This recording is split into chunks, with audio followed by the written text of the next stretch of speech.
Welcome to another video. Let's talk about it. You already know who it is. It's JYMIC.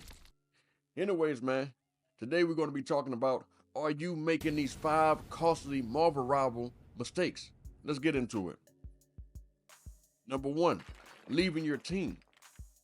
Going out on your own is not a good strategy, especially on team-based games. You may want to push the enemy, but if you don't communicate that, and then you go out expecting your team to follow you, that would be a downfall. Now, however, they do have some cases to those people who are very aware, so they can see what you're doing and then they can try to assist you in doing so. But most of the time, that is not the case, and you will be out there alone. So don't be mad if you go down in the process. Number 2, not knowing how to play with the character that you selected. You have to have at least the fundamentals of knowing what your character is capable of doing, especially in rank. Don't come to rank unless you have time to figure out what works and what doesn't work with the character you're choosing to play with. What leads me to number 3, only knowing how to play with one character. You need to have at least 3 characters that you are comfortable with, because there's a high possibility that the character you good with someone else is also. So don't just stick to one character. The more versatile you is, the better you can assist your team. Now, number 4, using the ults at the wrong time. Try your best to use it when it's absolutely necessary. Now, it all depends on the ult. For example, if it's something that covers the team, don't use it on the 1v1. If it's good to cover the point, use it if you only have 3 or more team members with you that's on the point. Now, if you're on the point by yourself and the enemy team responds before your team, just fall back. Don't use your ult. Now, I'm only talking about team ults. But if you have someone like the Hulk, for instance, and it's a 2v1, you can use the ult to take out the remaining team, but use your ults wisely.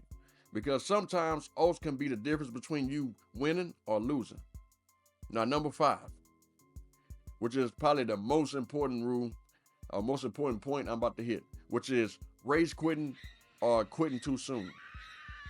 Now, this one I see all the time. I see it so often that it became the norm. People generally quit if they are losing. Now, I get it, because in some cases, you could be on a team that seems like they don't have a clue of what's going on. But me personally, I tend to stick it out anyway for the experience. And I just don't like quitting. Now, I had a game to where I quit it one time. But it made me feel bad knowing that I left my team at disadvantage. Now, I have seen people quitting too soon. Like, for example, the enemy team may be up 1. It may seem like they're going to win. And then we make a comeback. And even though we have 1 less team member. So you never know how the game is going to go. So to stick it out, you may be surprised of the outcome. Give this video a thumbs up if it was helpful. I will see you in the next one.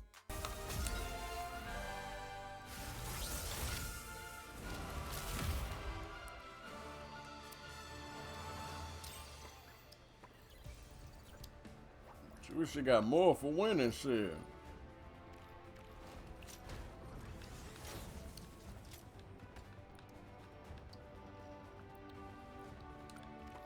God damn, bro.